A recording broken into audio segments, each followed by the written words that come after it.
Hola a todas y todos, vamos a empezar la clase, si les parece.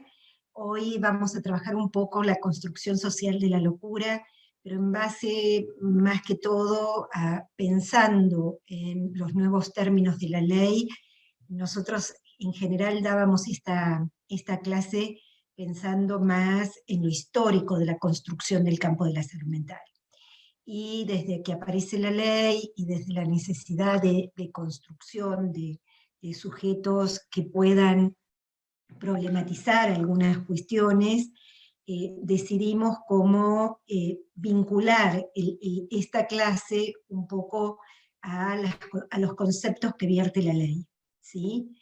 Entonces, la idea va a ser esa, pensar la construcción de la locura en la época actual, digamos, no como nosotros lo veníamos trabajando más desde el pasado de la construcción histórica de la locura, que si bien es muy importante, dado el corto tiempo y las dimensiones de esta cursada, preferimos en este encuentro plantear eso. Voy a subir un power, ¿ahí lo ven?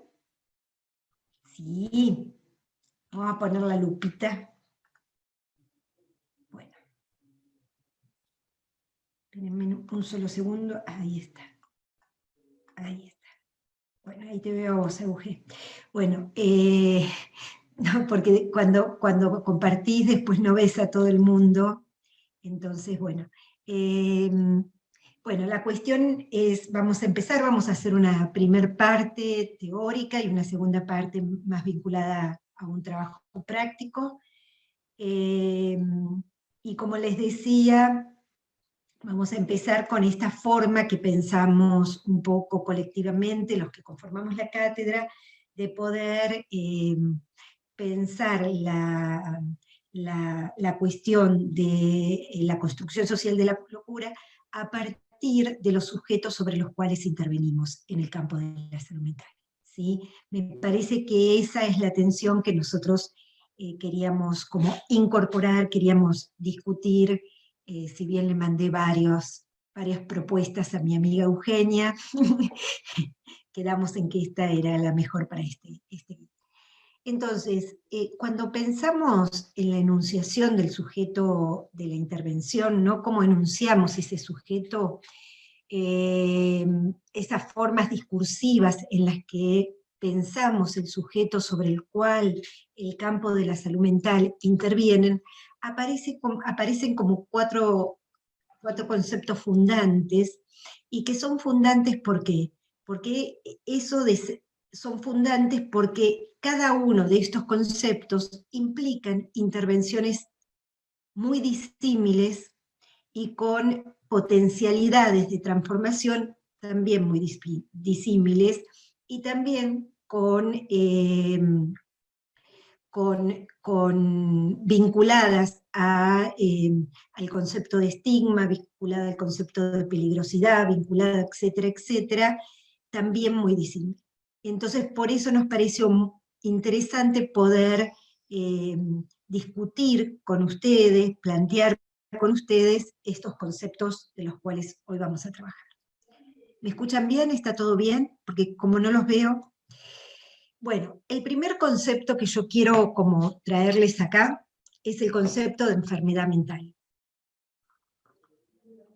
Un concepto histórico que se asocia particularmente a ese momento histórico que mencioné al principio de la fundación del campo de la salud mental, que es en ese momento era la fundación del campo psiquiátrico, no del campo de la salud mental. La salud mental aparece recién como concepto en la década del 50, y yo estoy hablando de previo a la Revolución Francesa, o en el momento de la Revolución Francesa, ¿no? Cuando aparece este concepto de enfermedad mental, que hoy podemos como deconstruirlo y pensando asociado a una biomedicina.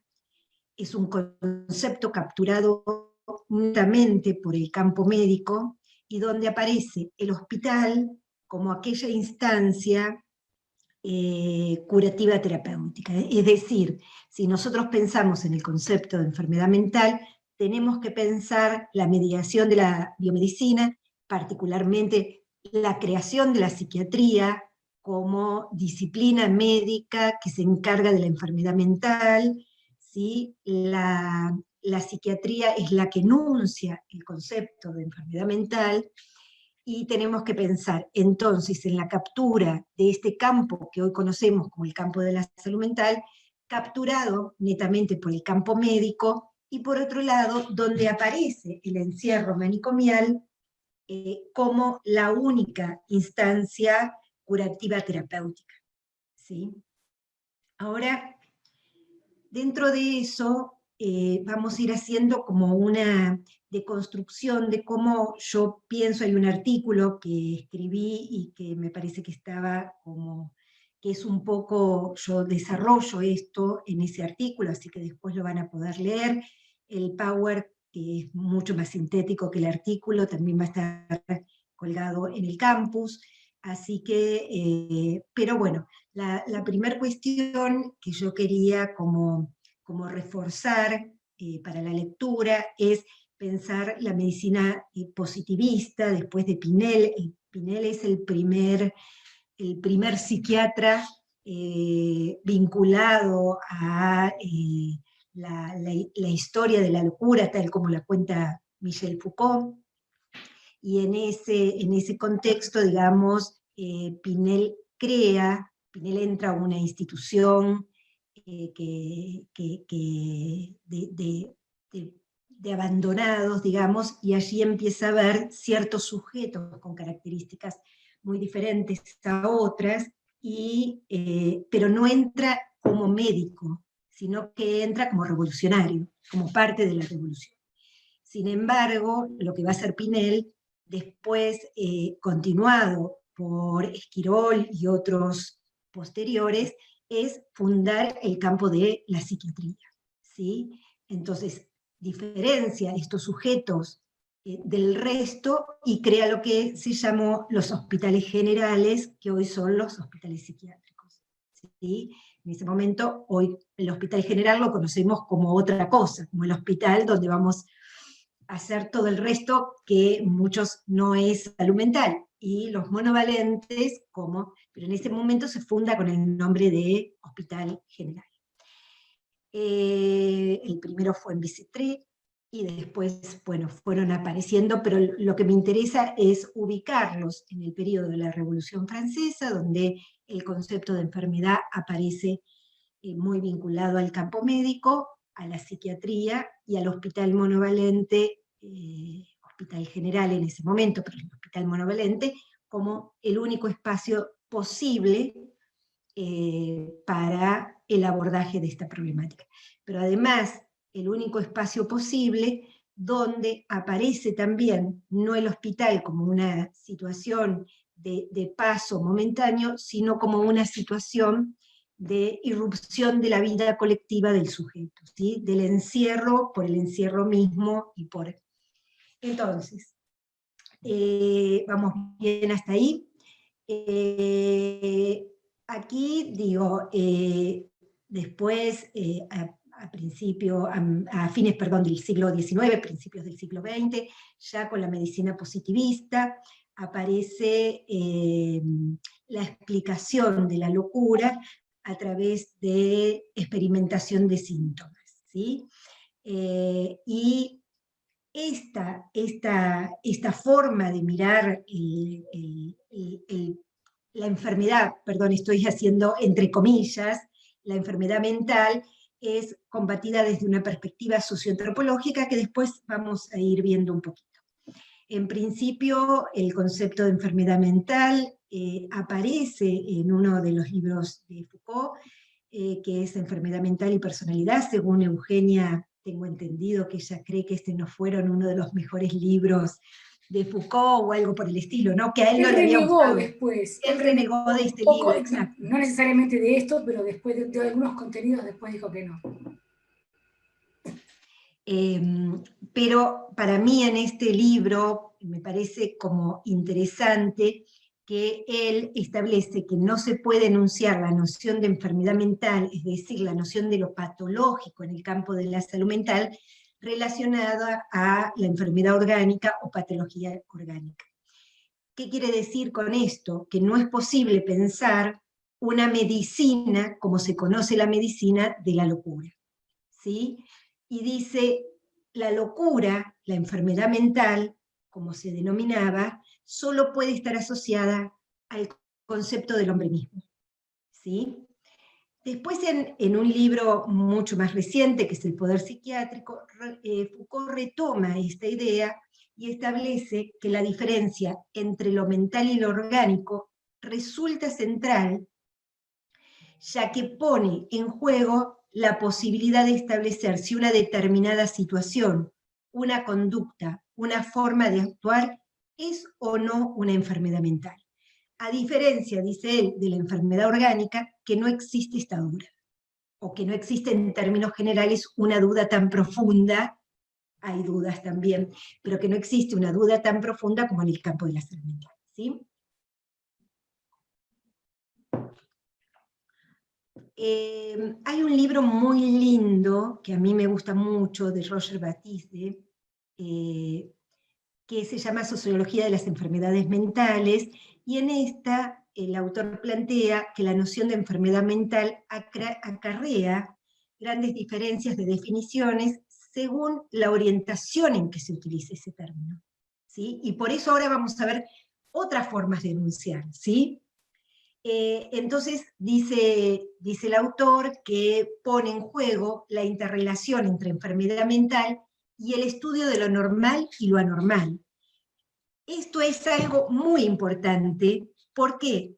Porque ninguna otra enfermedad orgánica, como decía Foucault, lleva implícito la noción de normalidad o anormalidad. La anormalidad o la normalidad está asociado netamente a la enfermedad mental, ¿sí? Ruth Benedict, en un artículo que escribió, miren el año en que lo escribió, en 1934, era una antropóloga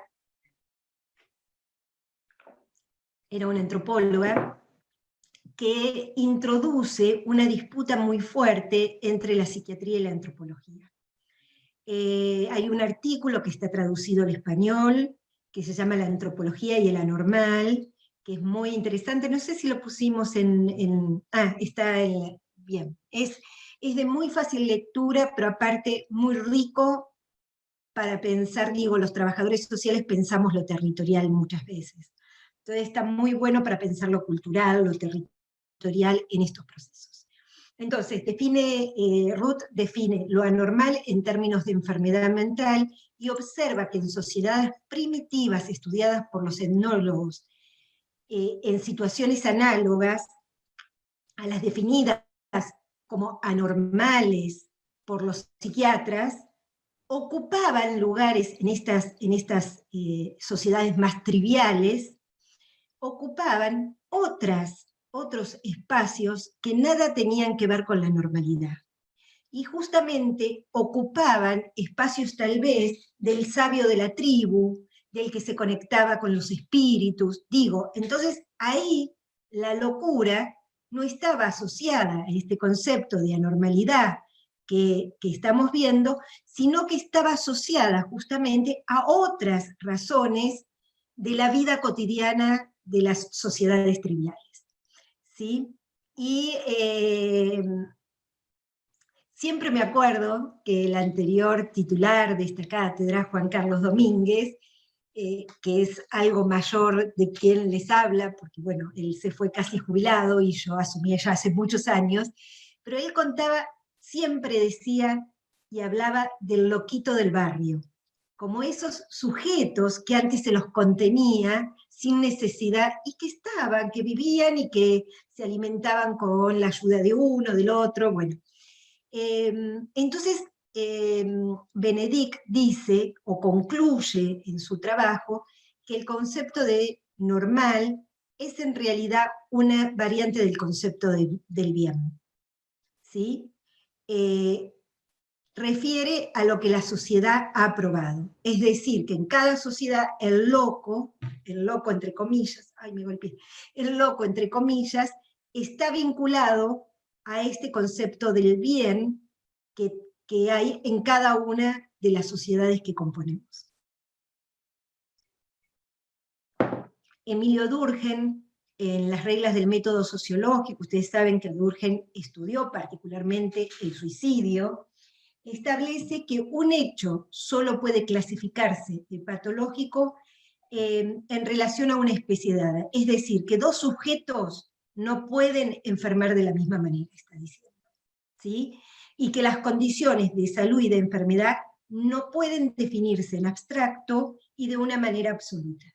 Hay formas de enfermar diferentes según las culturas, las sociedades, los momentos históricos, los procesos, las familias, etcétera, etcétera.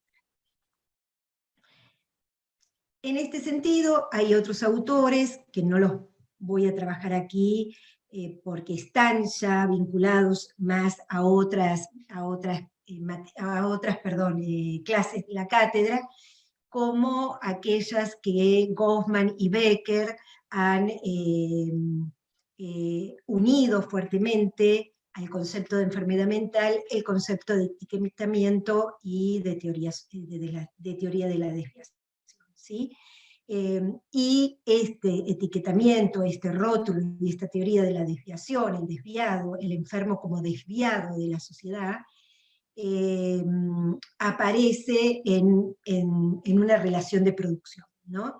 En este argumento, el valor otorgado a lo normal como adaptación a una sociedad, aquel que no es diferente, y lo anormal como la desviación, introduce, a nuestro entender, nuevas dimensiones de análisis de la enfermedad mental vinculadas a la segregación, al castigo en espacios de internamiento crónico y en otros espacios.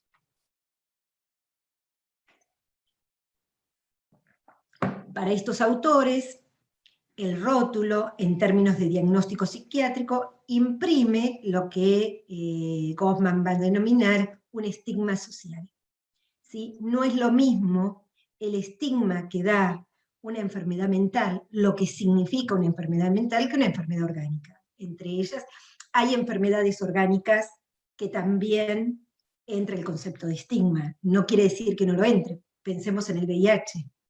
Hoy no tanto, pero en el momento en que aparece, el estigma era absolutamente fuerte. El problema es que en el campo de la enfermedad orgánica, no en todas las enfermedades, o en la mayoría, no están asociadas a un estigma. En cambio, en el término general, la enfermedad mental siempre se relaciona con un estigma.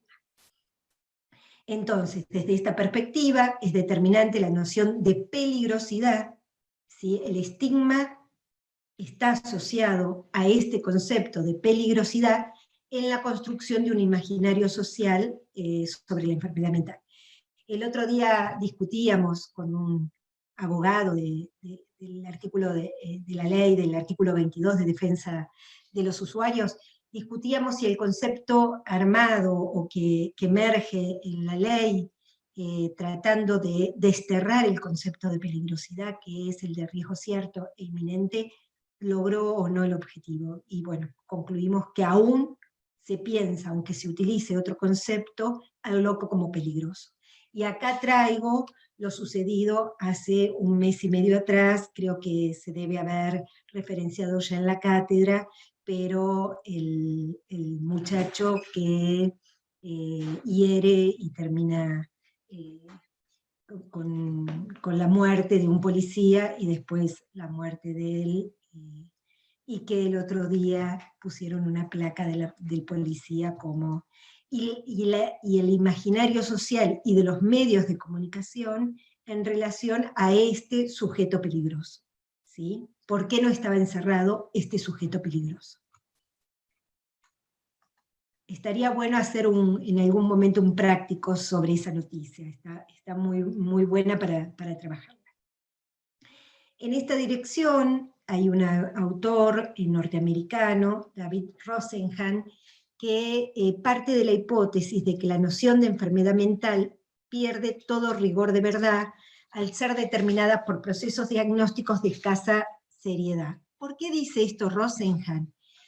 Porque él hace una investigación, como él es psicólogo social, y hace una investigación desde uno de los ámbitos académicos, donde cada uno de los componentes de los investigadores que conforman el proyecto de investigación se presentan a una institución psiquiátrica estableciendo solo que escuchaban voces.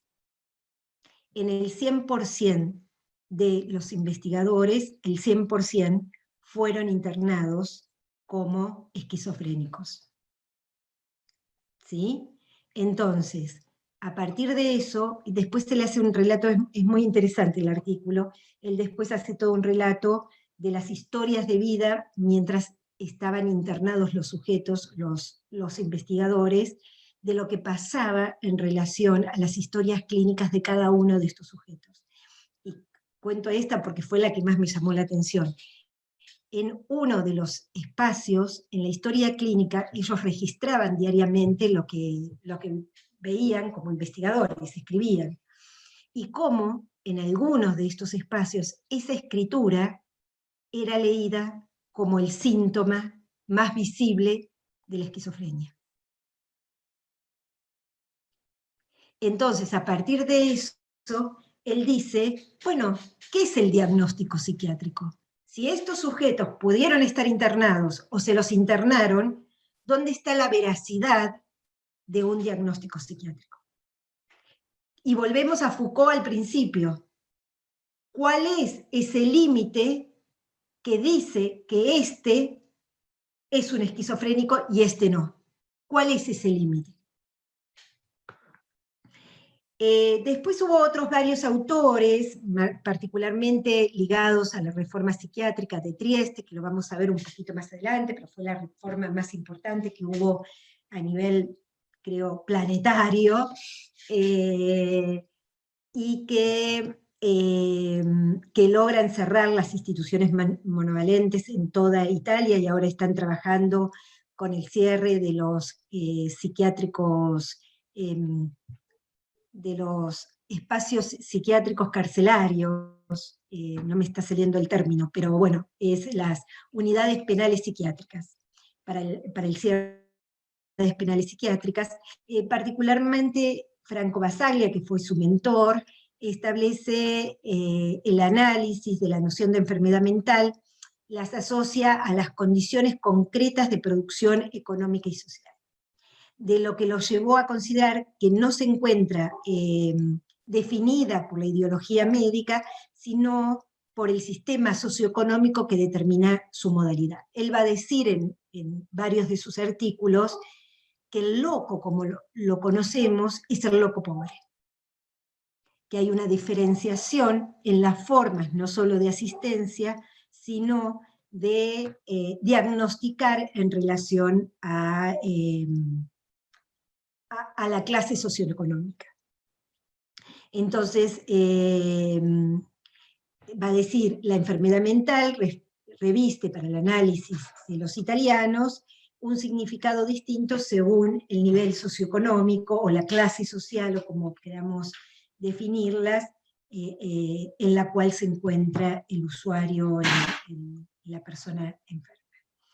Jervis es un compañero de Basaglia, y estableció que aquellos a quienes se le atribuye un diagnóstico de enfermedad mental suelen ser individuos con problemas que son más grandes o bien diferentes de los que padecen el resto de los oprimidos y marginados.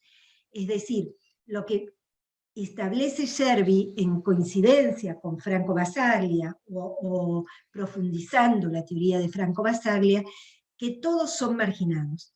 El problema es que hay características dentro de esos grupos marginados que hacen que a unos los rotulemos solo como marginados, o que además le agreguemos el rótulo de enfermos mentales. Y con esto vamos a llegar al concepto de padecimiento. No estamos diciendo que no hay padecimiento psíquico, ¿sí? Estamos describiendo cómo el concepto de enfermedad mental se fue desarrollando a lo largo de la historia, y por qué la ley de salud mental de la Argentina tuvo que recrear un concepto para poner, que ya existía, recrearlo en el marco normativo, que no sea el de enfermedad mental. ¿Sí? Ahora, lo cual no quiere decir que no existan padecimientos y que esos padecimientos tengan significaciones diferentes en los sujetos. Lo que quiere decir es que el concepto de enfermedad mental trajo acarreado todo esto. Bien, la antipsiquiatría inglesa, Lyne, Cooper, etcétera, establece de mediados del siglo pasado, la antipsiquiatría fue bastante, aparece en la década del 50, vinculado en Inglaterra al regreso de la Segunda Guerra Mundial, de un montón de sujetos que ingresan después de estar en combate a las instituciones manicomiales, y que se dan cuenta que la forma de la institución manicomial no daba sentido a la asistencia de esos sujetos. Hacen una gran reforma, que ellos crean las comunidades terapéuticas muy diferentes a las comunidades terapéuticas que hoy se conocen para los adictos, pero me parecía que en ese sentido, y si bien son antecesores o fueron pioneros de lo que después fue la reforma en Italia, que fue de fines de la década del 50, principios de la década del 60, también generó como una producción muy importante teórica en relación a... Entonces, ¿les parece? Bueno, entonces, David Cooper cuestiona la noción de enfermedad mental y establece una crítica a lo que se define como la objetivación del síntoma, ¿no? O de los síndromes y síntomas que son observados para conformar un diagnóstico de la enfermedad mental. A partir del intento de definir la esquizofrenia que hace David Cooper, hay un libro que es muy conocido de él, donde él trata de definir la esquizofrenia, cuestiona los enunciados diagnósticos, como lo hizo, como lo hicieron los autores anteriores, y establece que se refieren a perturbaciones externas de un grupo y no a los desórdenes de las personas que padecen dichos síntomas. Y junto a esto, el psiquiatra norteamericano Thomas Szasz es como el que plantea un corte definitivo, porque hasta ahora todos estos, si bien, si bien hacen una crítica al concepto de enfermedad mental, no están diciendo que lo que se define como enfermedad mental no exista, que era lo que, no sé si se llegó a escuchar eso, supongo que sí, sino lo que establecen justamente es que está mal enunciado y que esa enunciación acarrea otro conjunto de cosas, ¿sí? Pero Thomas Szasz, un psiquiatra estadounidense, interpretó que la categoría de enfermedad mental es un mito construido socialmente, una metáfora que equivocadamente se ha convertido en un hecho real. Es decir, de hecho él tiene un libro que se llama El mito de la enfermedad mental, ¿no? Como este autor buscó demostrar que la noción de enfermedad mental funciona como un mito. Para Szasz, los hombres tienen problemas de la vida, problemas biológicos, económicos, políticos y psicosociales. E incorpora dentro de esta última categoría a las personas con determinados padecimientos. Eugen, no te veo, pero ¿en algún momento van a trabajar con vos el DSM? Estoy acá. Vamos, es uno de los materiales que tenemos para conversar ahora en la parte práctica. Una parte del DSM es... Lo voy a pasar bastante rápido, Dale. No sé si vos querés plantear algo sobre esto. Lo hablamos en el práctico, no hay problema. Igual, en general, sí, esto que vos planteás me parece correcto, ¿no? Como para abrir, que es un instrumento específico de cierto tipo de psiquiatría, que se ha globalizado desde el año 94 en adelante, que tiene diferentes versiones, que concibe los síntomas de una manera en particular, que organiza los diagnósticos también de una manera particular, y bueno, que ha tenido también sus pujas internas.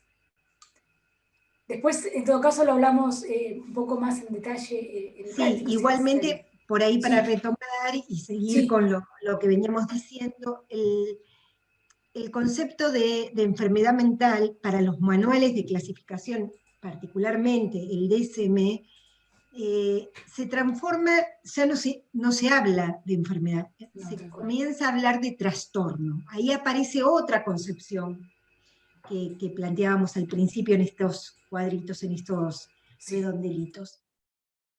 Y aparece ese concepto de trastorno vinculados a estos procesos de medicalización, biomedicalización y farmacologización, que no me voy a meter porque acá tenemos a la experta, mi compañera, pero, me parece que hay que mencionar estas cuestiones.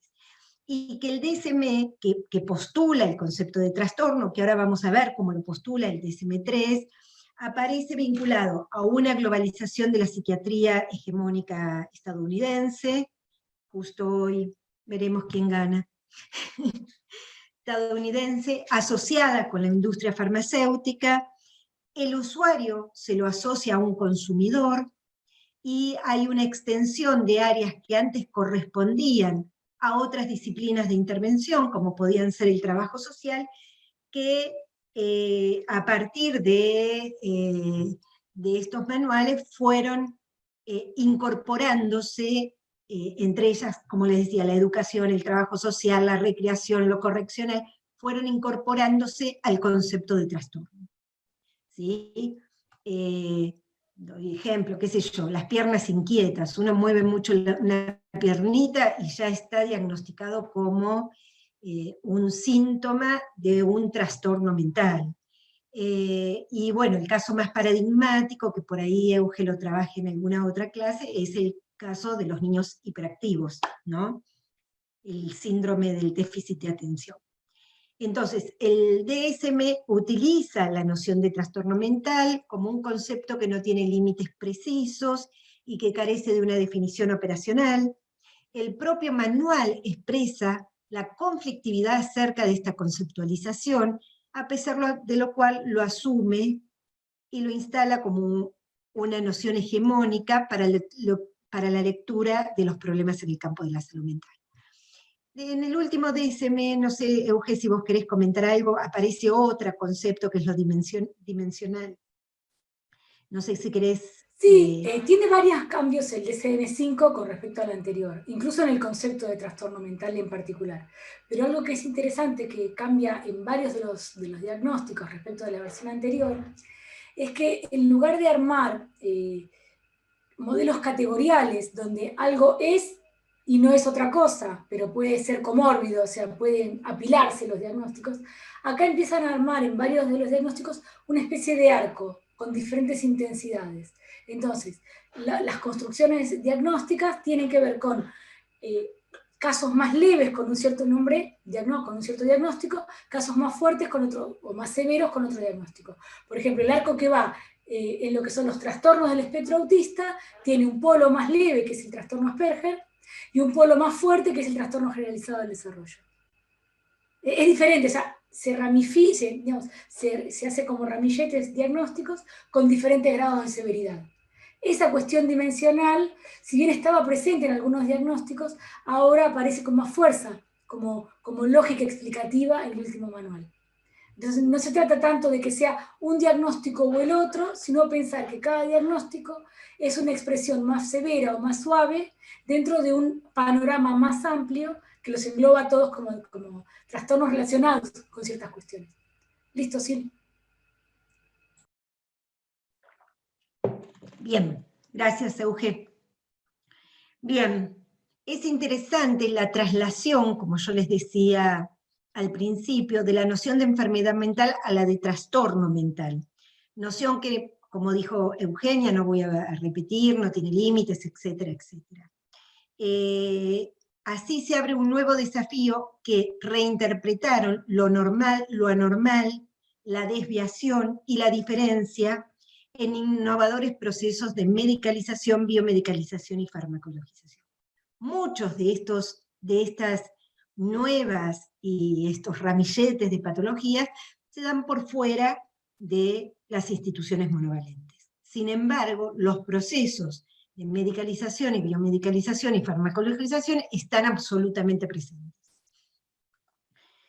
La noción de trastorno reubica el campo de la salud mental, sus estrategias y prácticas en una nueva dimensión, que es esta que les venimos diciendo. La relación estrecha entre padecimientos sociales y trastornos mentales se asigna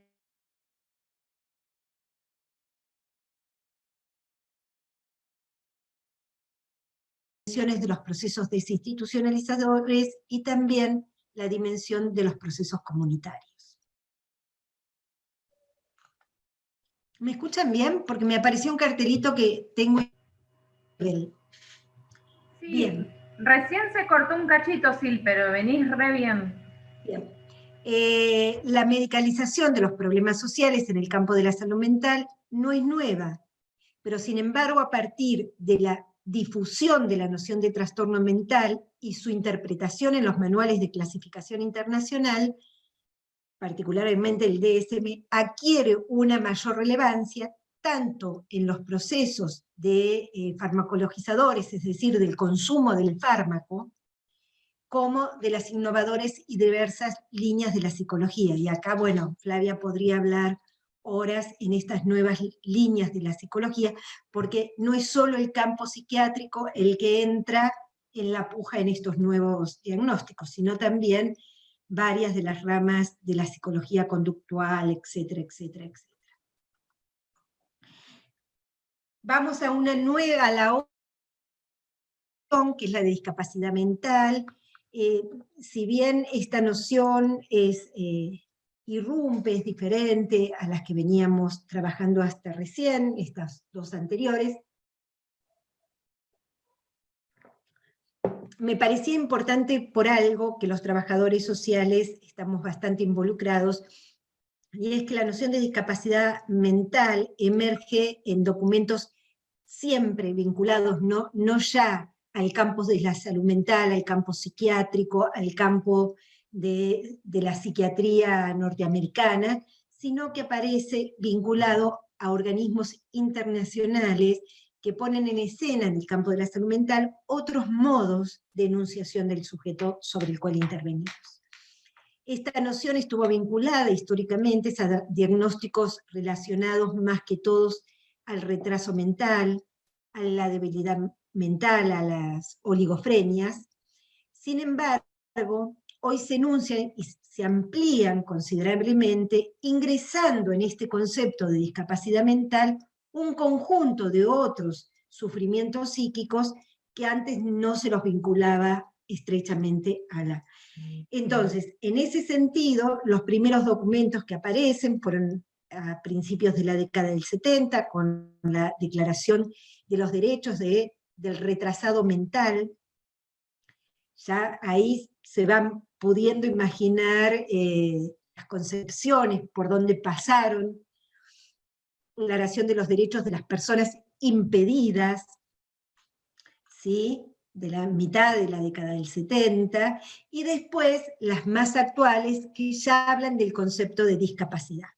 La Convención Interamericana para la Eliminación de todas formas de discriminación contra las personas con discapacidad, que fue del año de fines de la década del 90, y que se aprobó en el año 2000 por una ley interna de la Argentina, y la Convención, que es la que está hoy, nada de nosotros sin nosotros, como se enuncian ellos, ¿no? Nada de nosotros sin nosotros, que es la Convención Internacional sobre los Derechos de las Personas con Discapacidad, que es del año 98, y que se incorpora por esta ley, la 26378, del mismo año, el mismo año fue, que abarca más las dimensiones vinculadas a los derechos humanos de los usuarios con discapacidad.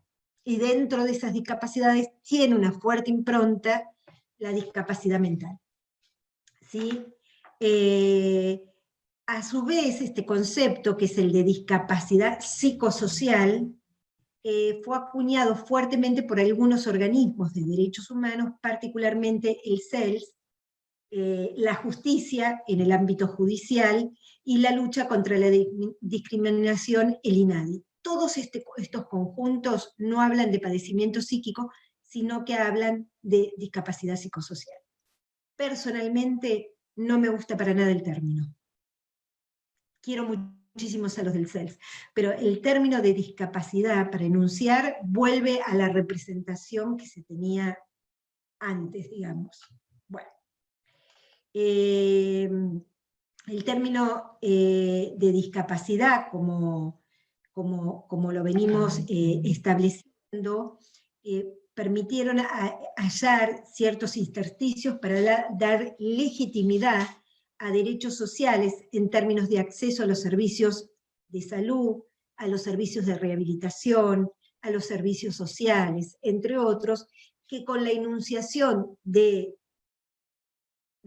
anteriores, tanto de enfermedad o trastorno, no se podían dar. Entonces, ahí aparece que fuertemente la certificación de la discapacidad enmarcada en el acceso, pero también vuelve a referir, a mi entender, y a lo que pensamos y discutimos internamente en la cátedra, vuelve a reafirmar esto que Goffman planteaba de una etiqueta, un rótulo. Digo, el concepto de discapacidad ya viene acarreando un rótulo, por más que la convención trate de alejar de esa concepción. Y en esta cuestión, para terminar con el concepto de discapacidad, sí tenemos una concepción muy fuerte en la cátedra. Nosotros creemos que la Argentina tiene por ley, por su ley magistral, digamos, la Constitución Nacional, tiene el derecho a la salud constituido como un derecho fundamental. Entonces, no es necesario certificar una discapacidad para dar una prestación necesaria de salud. Eso se enmarca en otra cosa que podemos hablar de una mercantilización y muchas otras cosas que lo dejaremos para otro momento. Pero digo, el certificado de discapacidad, la certificación de la discapacidad, para mí va en contra, ¿sí? Va en contra de una ley suprema, que es la ley madre, que es la Constitución Nacional, que dice que ante un sufrimiento tenemos el derecho a la asistencia médica, psicológica, etcétera, etcétera. No ¿Puedo hacer una consulta? No lo dice expresamente, si termino la frase y te hablo. Sí, no lo dice expresamente, pero lo dice a través del artículo que acepta dentro de la Constitución los tratados internacionales. Entonces, a partir de eso, la salud es un derecho garantizado por el Estado argentino. Luciana, ¿no? ¿Quería hablar? Sí, perdón. No, la por favor. interrupción. Quería consultar porque respecto a esto que decís del tema del certificado, según tengo entendido, como que en la práctica sí es un requisito y lleva toda una burocracia bastante engorrosa, por lo menos en lo que tiene que ver con salud mental en niños y niñas. Como que eso todavía no se pudo modificar, ¿no? Para nada. Ah, ok. Se intensifica, y sí, más cada en vez niñas más. y niños, y más en Sí, niñas sí. y niños. Yo una vez vi un certificado para que se den cuenta. Era un chico que estaba a cargo de la madre para una obra social. Estaba haciendo yo historias de vida, de una obra social del sur. Un chico que estaba en una comunidad terapéutica por consumo de drogas. Y como cumplía la mayoría de edad, caía de la obra social, porque las madres tenemos nuestros hijos hasta que cumplen la mayoría de edad, o mientras son estudiantes, hasta no sé qué edad. Tampoco de por vida, pero mientras un tiempo que son estudiantes. Como él no era estudiante y había cumplido la mayoría de edad, ¿qué hizo la madre? Fue y lo presentó para sacar el certificado de discapacidad, porque el certificado de discapacidad también lo obliga a las obras sociales a tenerlo incluido de por vida, mientras dure el certificado. ¿Sí? En el certificado aparece, el certificado se hace con una, no sé si Flavia se acordará, yo no sería, es un manual especial para los certificados, que no es el mismo del DSM ni el CIE 10, es otro, pero aparece el código de consumo de drogas, por consumo de drogas. El pibe no tenía ninguna discapacidad, pero le entregaron un certificado de discapacidad. ¿Se entiende? Entonces hay toda una mercantilización a través del certificado, pero también, que también lo pensamos durante estos 4 años, donde la asistencia fue muy riesgosa, el problema es que ya está instalado, y que si no tenés un certificado, las obras sociales no te cubren, el Estado no te cubre, etcétera, etcétera. Pero hay que problematizarlo, ¿sí? Uy, ya estoy casi en el tiempo, ¿no? Tomo un ratito más, Euge. Sí. Ok. Bueno, y vamos a la noción de la ley, que es la noción de padecimiento, ¿sí? La ley habla de padecimiento psíquico o sufrimiento psíquico, como prefieren algunas y algunos otros denunciar. La noción de padecer, por un lado, condujo a problematizar la construcción de una categoría cultural, esto que hablábamos de Ruth de Benedict al principio, de una categoría cultural, y por lo mismo cambiante en cada contexto. Las formas de padecer no son iguales. Yo no padezco de la misma forma. Bueno, ahí está, Flavia. Flavia. Sí. No, por ahí, si querés agregar algo, me parece que vos con este tema, desde... No, digamos, a ver, el padecimiento tiene mucho más que ver con un padecimiento subjetivo, independientemente de la situación, tiene que ver con un efecto en cada uno, que tiene que ver con la trama de vida, de recorrido amoroso, de vínculos, de historia de apego infantil, con todas las historias de vida de cada uno, pero es absolutamente igual para uno y para otro. Bien, exacto. Y entonces, ahí como Flavia había puesto, digo, porque Flavia es como nuestra pensante en el concepto de subjetividad, el concepto de padecer supuso epistemológicamente que la inclusión del concepto de subjetividad como un elemento sustantivo no limitado a las afecciones orgánicas de la salud mental, ¿sí? A un conjunto de entidades patológicas, como hablábamos al principio, ¿sí? Tal como lo definían estas otras dos dimensiones, la de enfermedad y trastorno. Se dan cuenta que la noción de discapacidad es de otro orden, y las trabajamos en otro orden, ¿sí?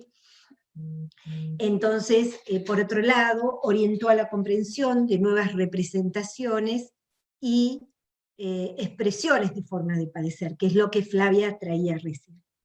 Asociada también la noción de padecimiento a la garantía de derechos humanos de los usuarios de los servicios de salud mental.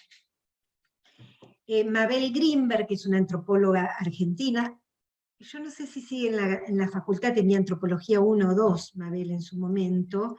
Mabel Grimberg establece que el padecimiento no puede leerse como un suceso preciso en la vida de un sujeto, sino por el contrario, como un acontecimiento que coloniza la vida misma y se funde en ella, dice Mabel.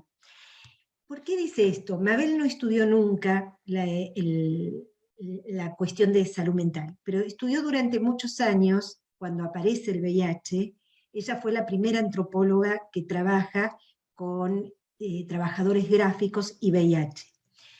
Y cuando ella empieza a formular el concepto de padecer, que no es creadora del concepto, pero sí empieza a formularlo para la problemática del VIH, y que yo lo tomo para el campo de la salud mental, es como esa vida de ese padecimiento no termina en el momento de un diagnóstico, no, ese padecimiento coloniza toda mi vida a partir de que estoy con un padecimiento psíquico, o con lo que fue el VIH, con enfermedades crónicas, miren, de mucha de mucha estigmatización, coloniza mi vida, coloniza la vida de quienes me rodean. Entonces empiezo a militar en movimientos por la medicación del VIH, empiezo movimientos por los derechos de los usuarios, va colonizando y mi vida se transforma en parte en la gestión de ese propio padecimiento. ¿Sí? Se trata entonces de colocar el padecimiento como una construcción subjetiva e intersubjetiva enlazadas a procesos estructurales e históricos, individuales, colectivos, sociales, culturales. Kleiman va a decir, que es una autora norteamericana, va a decir por su parte que la experiencia del padecer incluye la vida moral de quien sufre ese padecimiento.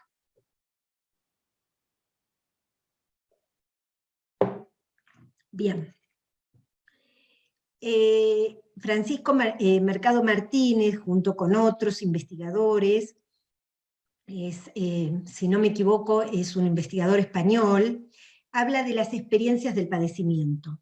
Y a mí me pareció muy interesante esta definición, y la define como aquel fenómeno social cambiante de naturaleza subjetiva, en la cual los individuos que padecen y sus integrantes de la red social, miren cómo tiene que ver con lo que planteaba Mabel para el concepto de padecimiento en el campo del VIH, ¿no?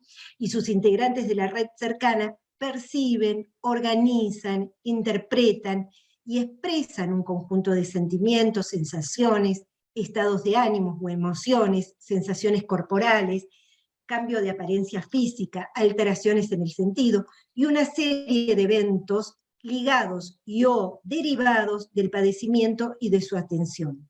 Todo ello en el marco de las estructuras, relaciones y significados sociales que lo determinan y modelan. Es decir, lo que está diciendo más complejamente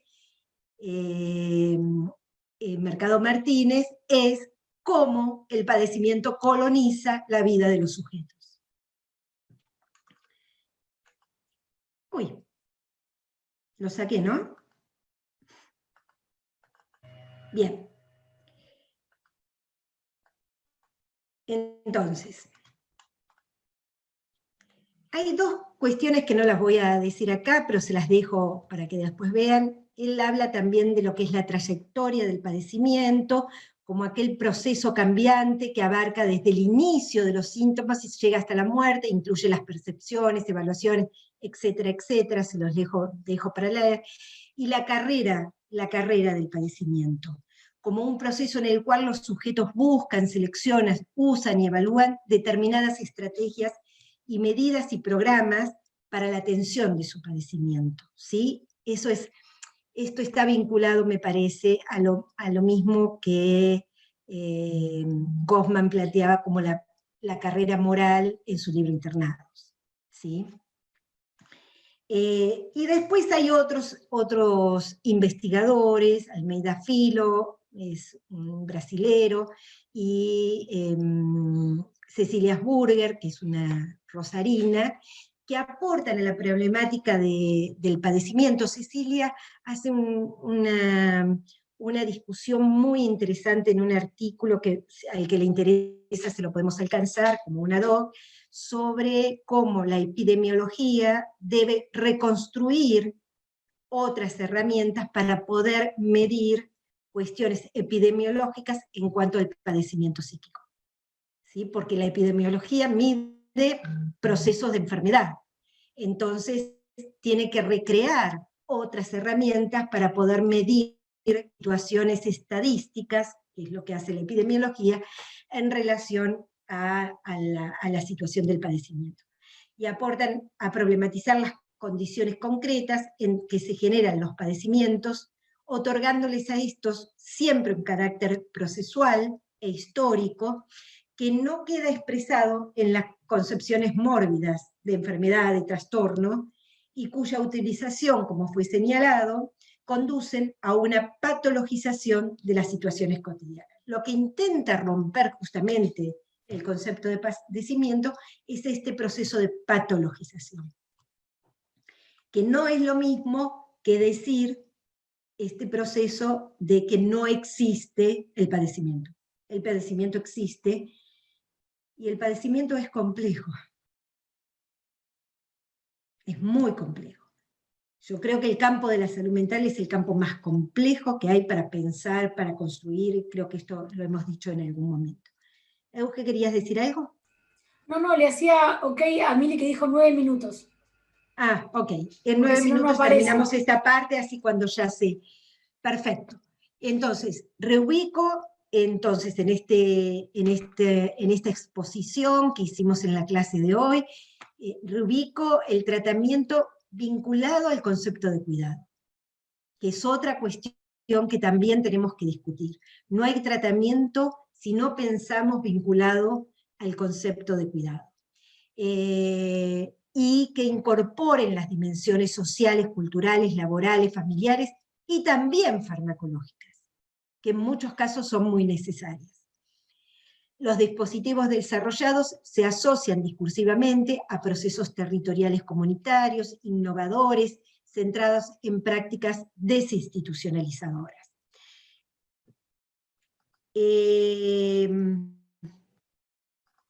Yo creo que hasta ahí, ok, no sé qué me dijo. Bueno, hasta ahí un poco lo que quería plantearles de estos conceptos, en tanto la construcción social de la locura, en la época actual. Me parece que es un desafío pensar estos conceptos por lo que implican cada uno de estos conceptos, ¿sí? Me parece que la pandemia pone al descubierto posiblemente una gravedad mayor en los procesos de atención, y se ha como asentado mucho más aquellas dificultades en los procesos de atención. Nosotros con otra compañera del GESMIT, Celiriar, hicimos un artículo que va a salir en la próxima revista de trabajo social, sobre el impacto de la pandemia en estos procesos en el campo de la salud mental, en la ciudad de Buenos Aires. Así que invito también a leer, la revista es abierta, así que van a tener acceso a ese artículo, pero bueno, por ahí van a retomar estas cuestiones que charlamos ahora, en la parte práctica con las compañeras que van a hacer la práctica. No sé si Euge, Flavia quieren decir algo más, que podamos como dialogar un poquito, o que hayan quedado en el tintero alguna cuestión.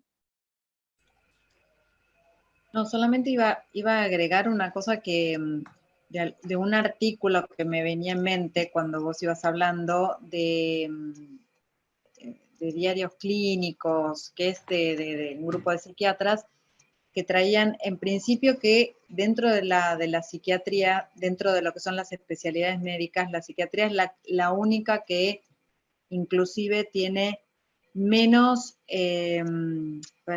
confiabilidad para llegar a aislar alguna entidad. Ni los mismos psiquiatras, los más ortodoxos, entre comillas, dan cuenta de una altísima confiabilidad de interjueces para llegar a aislar una entidad. Eso por un lado. Y por otro lado, como una nota de color, me acordaba de un articulito que decía que los psiquiatras en general suelen tomar más o menos entre 3 y 5 minutos para llegar a una presunción diagnóstica. O sea que fíjense, digo, en relación con el etiquetamiento, entre 3 y 5 minutos, además de las teorías que cada uno trae privadas, después formales, las formaciones teóricas, y entre 3 y 5 minutos. Me parece que es ella, ¿no? Fla, se te corta. Muchas veces... Se te cortó, Flavia, justo. Fla, si sacás la cámara... ¿Cómo? Quizás si sacás la cámara por esta vez, aunque sea un ratito, y así no se corta, porque está buenísimo lo que estás diciendo. Bueno, ¿ahí se escucha mejor? Sí, totalmente. Okay. Yo decía que entre 3 y 5 minutos se configura un diagnóstico, y que muchas veces después, a pesar de las cosas que el paciente dice, es muy difícil que ese diagnóstico se resigne. Que que guía después toda la escucha de un paciente. Digo por esto del etiquetamiento que ahora van a ver, pero solamente para traer esa nota de color que después voy a tratar de acercar ese articulito que me parecía interesante porque dicho desde los mismos psiquiatras. Euge, ¿algo más como para poder enlazar con lo que va a seguir ahora en el próximo Zoom? No, ahora hubo una pregunta respecto de control social duro, control social blando y las clasificaciones diagnósticas, que es parte de lo que, digamos, lo que hace a nuestro UBACID, por decirlo de alguna manera, pero no vamos a llegar en estos minutitos, así que lo vamos a retomar conceptualmente en el práctico, y esperamos ahora cuando cierre que vuelvan y hablamos un poquito de algunos materiales de muy diversa procedencia que dan cuenta de diferentes constructos, como para poder conversar un poco acerca de ejemplos más concretos de todo esto que Silvia vino planteando en diferentes aristas, ¿sí? Así que por esta vez volvemos a conectarnos y conversamos un poquito acerca de estas cuestiones como para poder anclarlo en algunos ejemplos, ¿sí? Y seguir reflexionando. Bueno, muchas gracias, Silvia, por la clase. Acá estábamos con Mili abriendo paralelamente un chat diciendo, bueno, gracias por haber preparado todo esto. Porque... es mi trabajo, está todo bien. Pero estamos... en el sentido de darle la coherencia para que, como que nos dejaste ahí preparado para que podamos conversar en el práctico. Bueno, quiero invitar a todos y todas que vamos a presentar este libro que se llama A 10 años de la sanción de la Ley de Salud Mental, cartografías para coordenadas para una cartografía posible, que escribí con Alejandra Barcala, y que después va a ser material de cátedra seguro, porque cuenta qué pasó durante estos 10 años. La idea fue, Alejandra es otra compañera, docente, dirige el doctorado de salud mental comunitaria de Lanús, y fuimos a un congreso juntas en el sur, en Esquel, y ahí dijimos, tenemos que pensar un libro del tema de salud mental y de los 10 años transcurridos de la ley, pero no pensado para lectores, pensado para nuestros alumnos, pensado como un instrumento que ayude a nuestros alumnos a conocer el proceso desde el momento que se incluye un proyecto de salud, desde previo al momento que se incluye un proyecto, y todo. ¿Por qué la llamamos una cartografía posible? Porque esto fue a partir de nuestros recuerdos. Es decir, toda esa etapa fue vivida por Alejandra y por mí, y acá está nuestro recuerdo sobre ese proceso. Entonces, bueno, más allá de invitarlos, que quiero que todos nos acompañen el 20 de noviembre para la presentación, es un libro pensado para ustedes, para los estudiantes. Bueno, gracias Euge, Mili, Flavia, compañeras y compañeros, y esperemos que no gane Trump. Sí. Nos vemos en una clase siguiente. Salimos y volvemos a entrar, así arrancamos fresquitos. Listo. Gracias. Gracias, Silvia.